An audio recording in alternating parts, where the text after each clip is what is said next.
Šodien mēs apskatīsim tēmu nogrieznis un nogriežņa galapunkti un pievērsīsim uzmanību ar šo tēmu saistītiem jēdzieniem.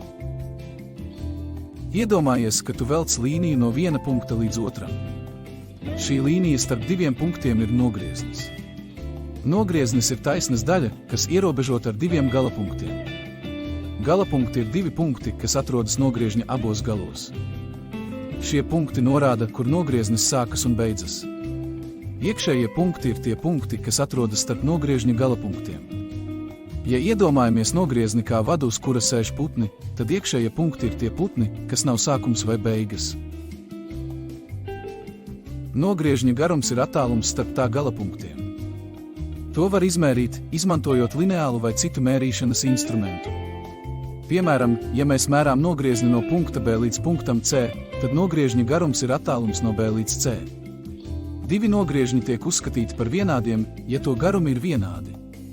Piemēram, lai arī šie nogriežņi ir dažādās vietās un attēloti dažādā biezumā, tā sanāca. Ja tie ir vienāda garuma, tad ir uzskatāmi par vienādiem nogriežņiem. Šie jēdzieni ir ļoti svarīgi, lai saprastu pamata ģeometriju.